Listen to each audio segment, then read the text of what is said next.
Today we are going to discuss integral test and the p-series test. Both of these tests apply to the series with the positive terms only. First, we'll talk about p-series test. Definition of a p-series test. P-series is a type of series that follows the following pattern. Summation n is equal to 1 to infinity, 1 over n to the power p. So we can be replacing n by 1, 2, 3 and finding the sum of these terms. That's called a p-series. P is a positive constant here. For p is equal to 1, the series has a special name. It's called harmonic series. That's because Pythagoras studied a special relationship between the abstract music, and there was a special relationship between the tone and the length of vibrating string. So research more about it. Why is this called harmonic series? It's really interesting.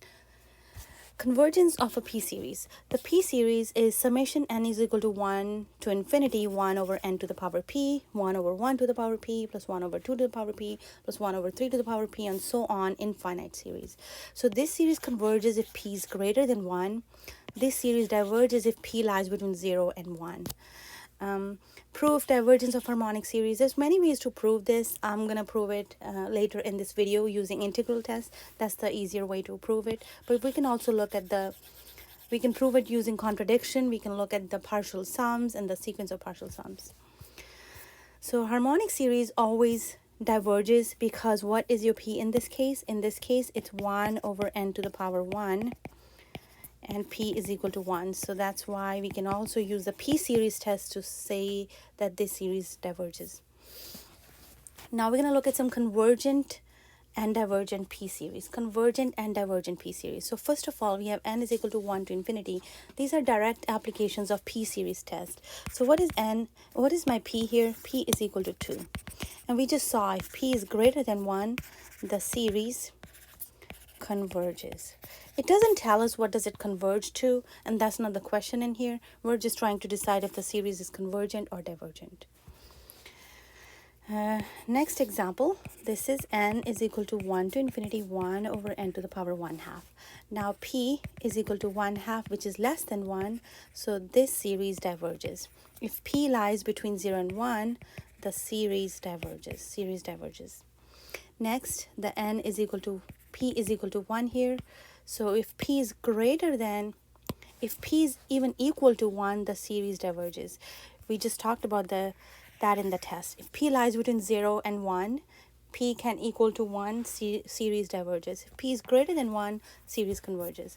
So this is harmonic series again. This series diverges. Okay, determine the convergence or divergence of the following series. So this one is not written in a very nice shape and form, but what we can go ahead and do is, this is 3 cube root of something, and looks like n is being squared. This is 1 squared, 2 squared, 3 squared, 4 squared, 5 squared in the denominator. So I can express it as summation n is equal to 1 to infinity, 1 over n raised to the power.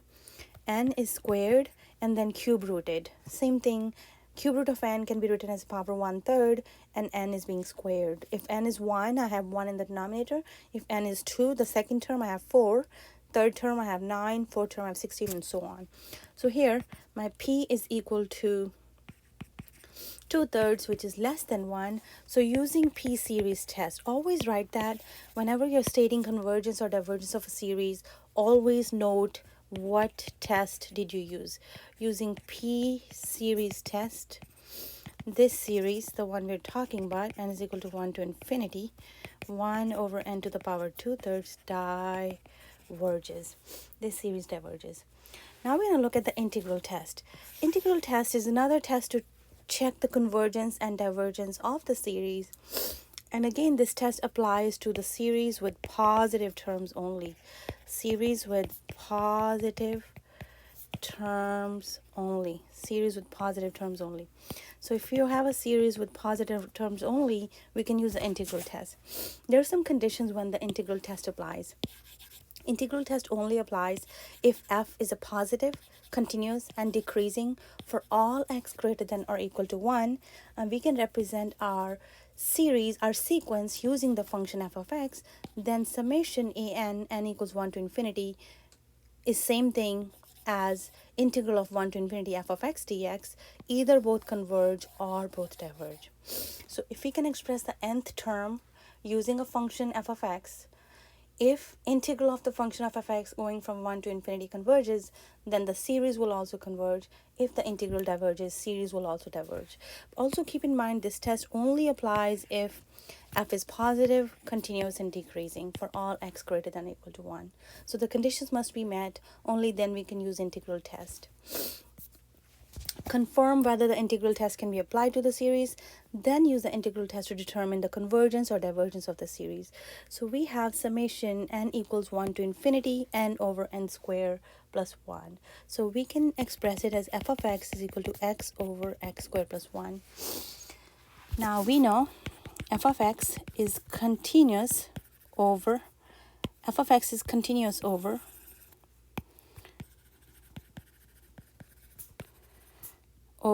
1 to infinity. It's continuous over 1 to infinity. Actually, it's continuous at 1 as well. So we can include the 1 to infinity. And it is going to be positive. F of x is positive.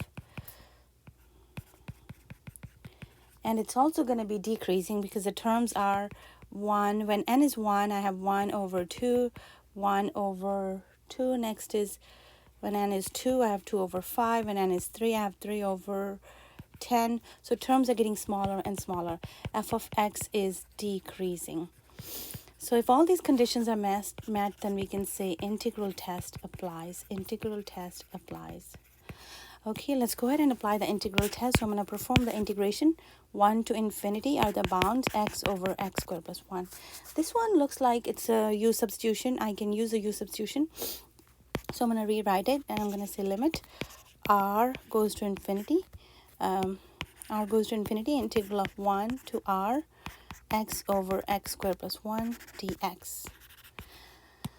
Okay, and that turns out to be, we can do the u substitution here to perform the integral. So we can say let x squared plus 1 be the u, 2x dx is du, x dx is 1/2 du. So this integral turns out to be in terms of u world, that would be limit r goes to infinity, and I'm just going to leave the bounds in terms of r. I will switch back in terms of, so this is x equals 1 to x equals r, and this integral is 1/2 du, 1/2 du over u, okay, which turns out to be natural log of u. So this integral will be limit r goes to infinity, natural log of u, which is natural log of x squared plus 1, natural log of x squared plus 1, and the bounds are going from 1 to r. Now I'm back to x's, so I can apply the bounds. Limit r goes to infinity, natural log of r squared plus 1 minus natural log of r squared minus 1 minus natural log of, if I plug x as 1, 1 plus 1 is natural log of 2. Okay, so we were going 1 to infinity. That is correct. So when x goes to infinity, this part diverges. This part goes to infinity. And that means this integral diverges. This integral diverges. This integral is, or this series diverges. This series diverges. That's why we use the diverges using integral test. Using integral test, this series diverges. Okay.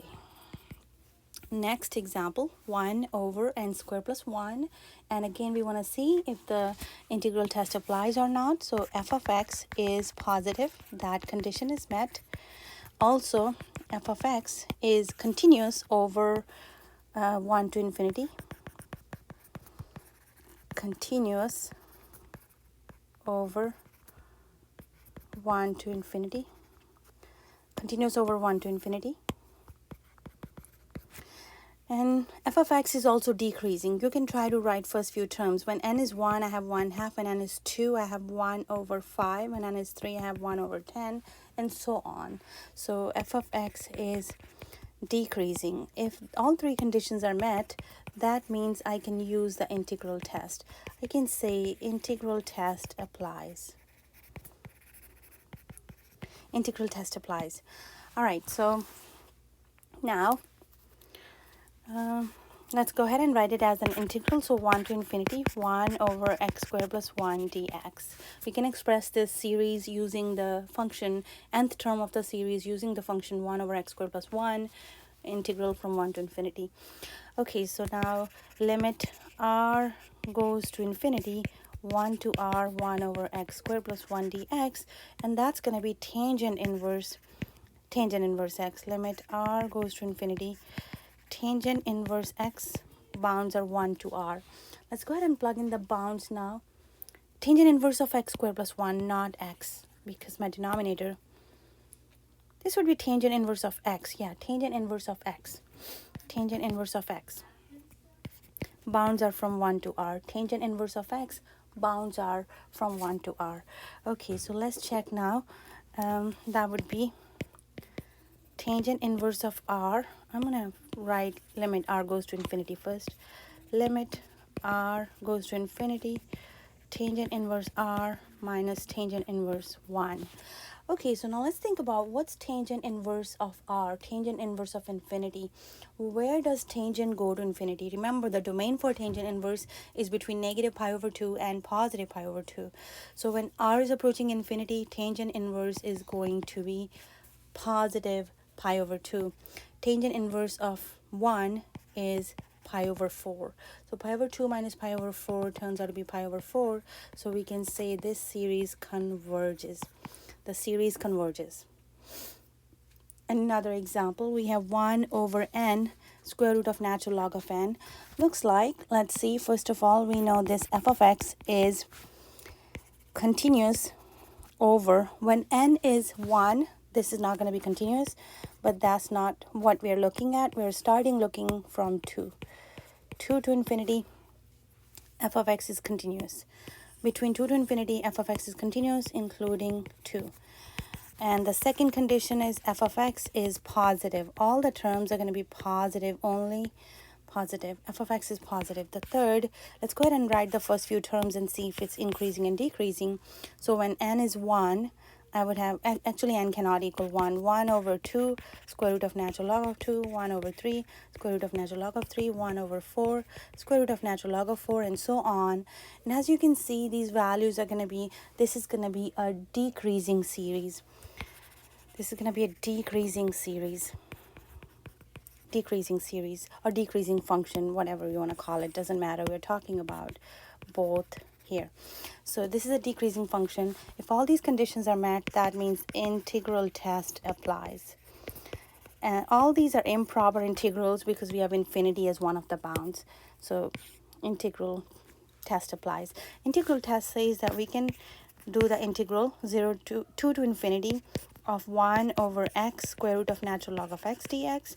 Whatever happens to the integral, the same thing is going to happen to the series. If integral converges, the series will converge. If integral diverges, the series will diverge.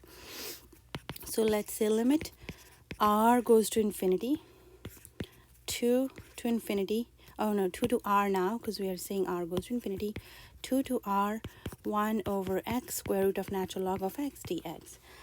Now we can do the u sub here, so we can say let u be natural log of x, du will be 1 over x dx. And again, I'm going to leave the bounds in terms of x, and I will just plug in the bounds when I'm back to x.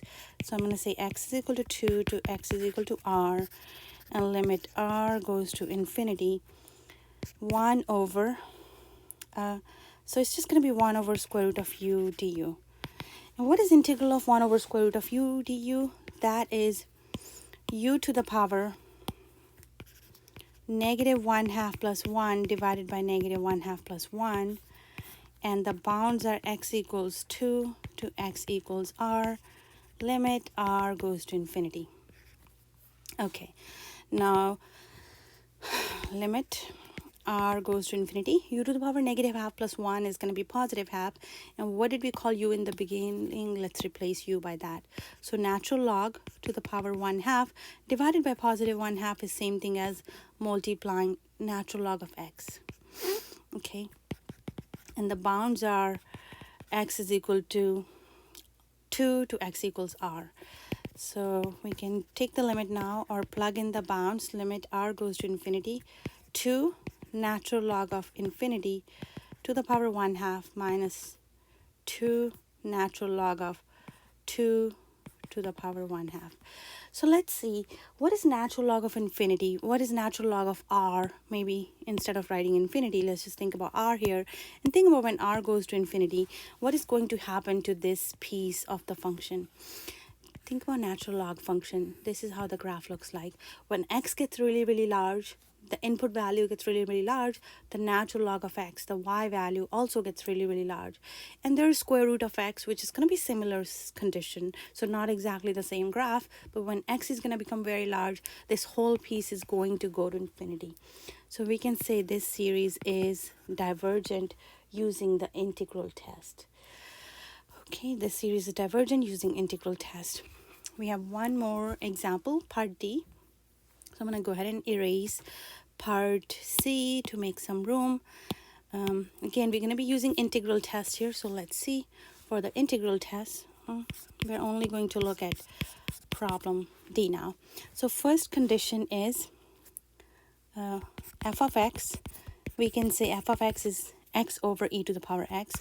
F of x is continuous over entire domain. So this f of x is continuous over entire domain, but we only want to worry about 1 to infinity. F of x is positive. All the terms are going to be positive. F of x is positive. F of x is positive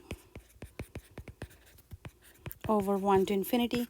And f of x is going to be decreasing. Let's write first few terms. 1 over e, and then 2 over e squared, 3 over e to the third, 4 over e to the 4, and so on. The terms are going to get smaller and smaller because the denominator is getting bigger and bigger. Your numerator is also increasing, but not at the same rate. When you raise something to an exponent, it grows much faster. F of x is decreasing. So if that's happening, that means integral test applies. Integral test applies. We can apply the integral test here. Integral test applies. Integral test says that we can go ahead and do the integration from 1 to infinity x over e to the power x dx.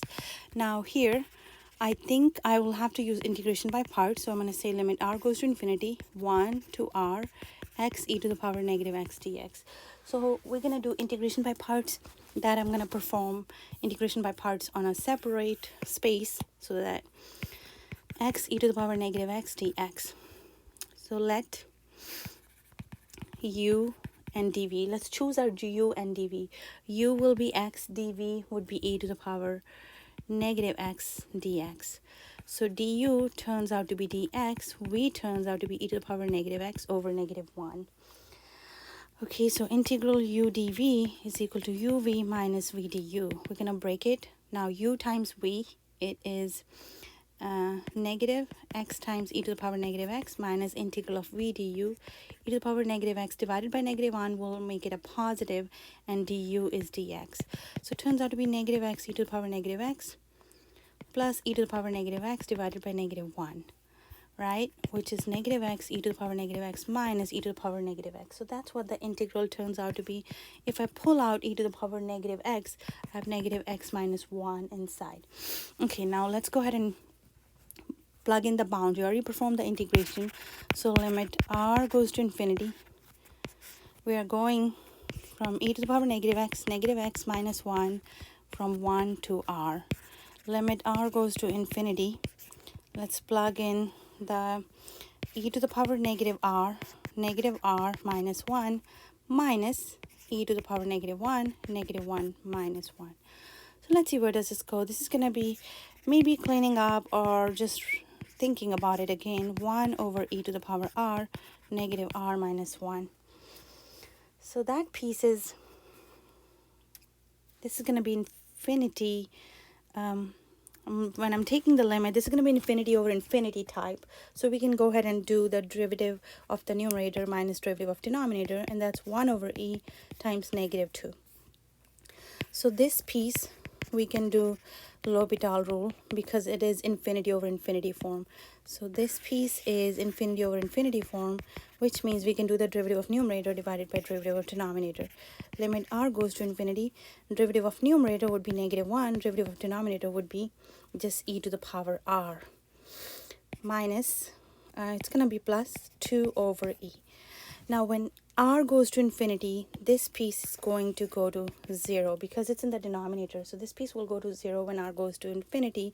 So we'll be just left with 2 over e. That means this integral converges. This integral and the series both converge. And what do they converge to? They actually converge to 2 over e. So integral test also tells you what does the series converge to. So it's going to converge to 2 over e. So if you add all the terms, infinite terms of this series, the sum will be getting closer and closer to 2 over e.